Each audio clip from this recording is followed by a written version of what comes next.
Welcome back, everyone. I know it's been a long day. Time seeing.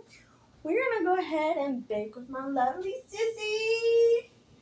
We're gonna make cake while being baked. Hell yeah. I got Larry the Larry. He's our new, I want to say mascot. You know, he's the big fun of the party. All right. So with this, I already got it greased and preheated. So the only thing we need to do is start putting things into this. So, and I know it's been a couple of weeks since my last time you see me, but a special guest. Hello. This is Melissa, my darling older sister, even though they think we're twins. Yeah, everybody thinks we're twins. We're 4 years apart. We're not. But anyways, now normally with my podcast we talk about. Sorry about the loud meows. It's just gonna come with it. We got a kitten roaming around. But anyways, so what we're gonna discuss is spiritual stuff that you experience, or your journey, or your abilities. Honestly, it's something. Me personally,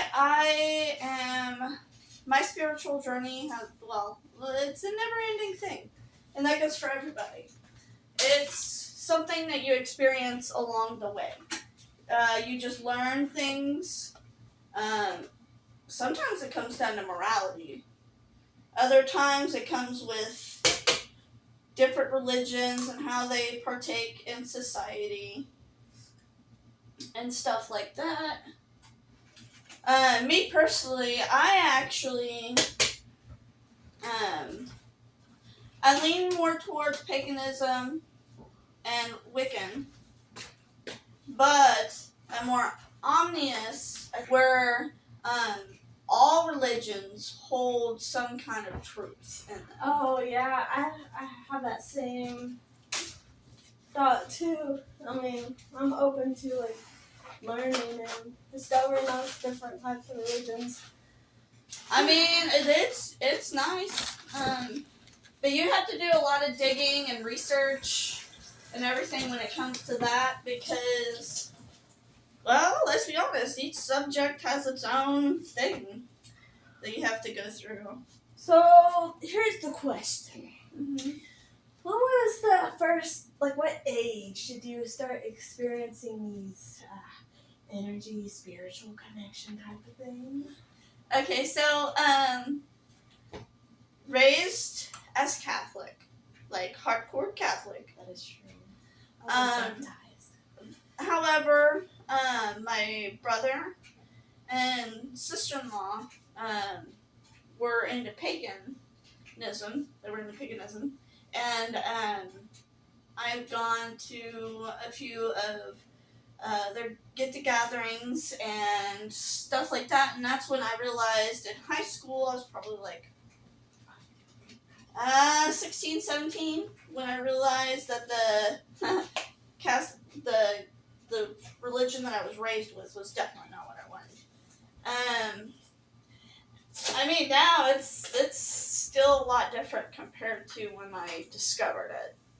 And it's a never-ending thing. It's something that you'll learn over time, where you learn new things, especially with like certain older folks that, you know, have the education and been doing certain things for so long, and they have more wisdom than you'll probably ever have in your single pinky finger.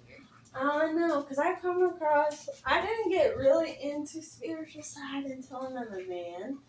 He really opened my eye, because he meditates. He can meditate. And I didn't know, I guess I never knew what it actually means until he showed me. And it opened up doors on this crazy journey. I mean, I love the lifestyle that I have. I know we struggle and we have our ups and downs and stuff, but we gotta work together and make peace with things and help each other out, because in the end, what are we gonna have? Ourselves. Yeah, because it's just how it's gonna go. So I need an egg, got the mixture, need water and butter. How much water? 1 cup. Does it matter if it's cold or warm? No. No. It don't matter. Measure in our hearts. I mean, for the most part.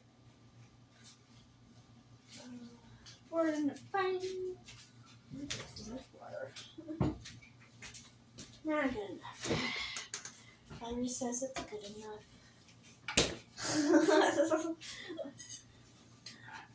So we mix.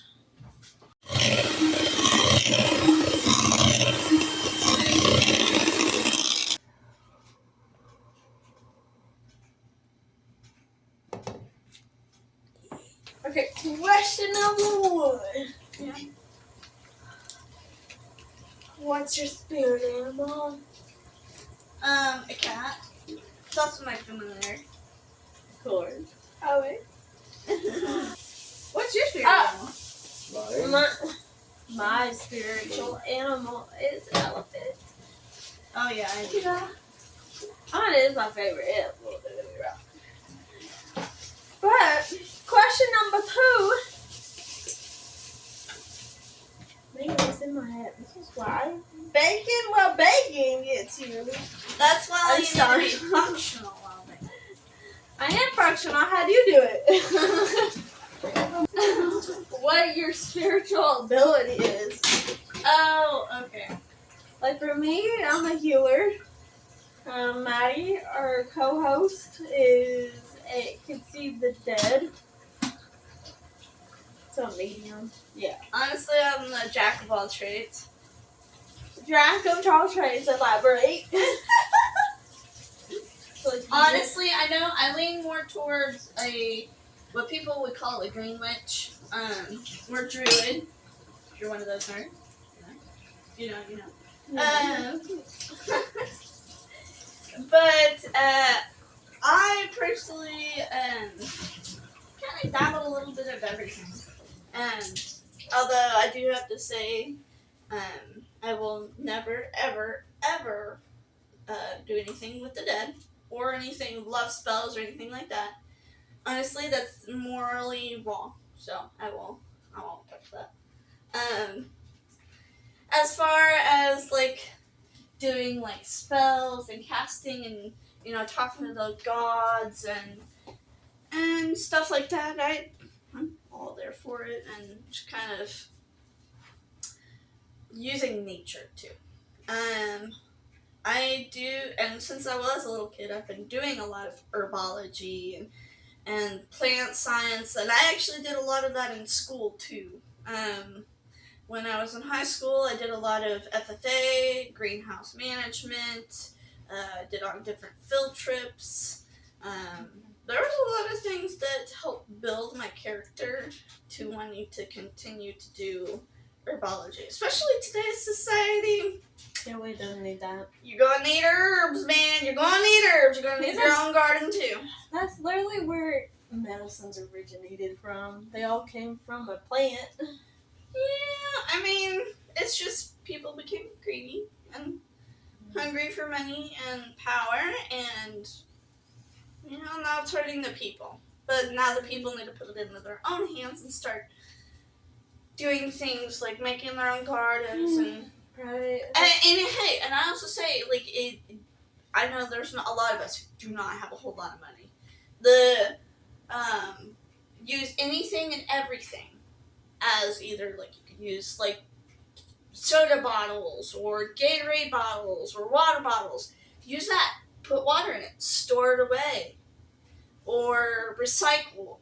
Or start buying chickens or herbs. You as a doomsday prepper. Well, we watched those TV shows. I thought that was pretty cool. But the last question. Yeah, that's also a thing. I'm also a prepper, but been that way since I was a kid.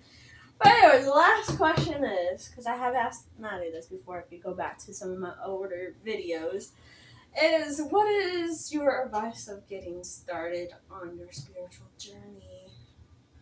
Shadow work. Shadow work. Like watching Inner. like an apprentice? No. No. This is more of like, I think you have to be okay with being alone. You have to be okay with your own inner thoughts. You need to go and kind of, not necessarily fight your demons, but work with your demons. Shadow work, as in like, especially those of myself that have CPTSD or anxiety, depression, you name it. Like going through a lot of the stuff that trigger you, figuring out what does trigger you, what helps you, coping mechanisms that help you in times of where you feel panicked or times that you need to take a moment to breathe. And I do have to say meditation does help. Yes, it does. There's this one thing that I want to subscribe to called Gaia. A lot of it, I mean, don't get me wrong, I've done a lot of different documentaries, I've done a lot of different researches on different things, but it's a never-ending thing. There's more information, and there will continue to be more information, but I do have to say, with how we are in society, we're going to have to most likely make sure we consume as much as we can, try to remember things, and certain books that are being banned, try to hide it away, and like make sure that you... Knowledge is power. Yeah. Knowledge is key, but knowledge can also destroy. It's dependent upon the person who values the information and how they use it. Yeah. But if you have any suggestions, leave them down in the comments, and we'll get back to you guys. See ya. Bye!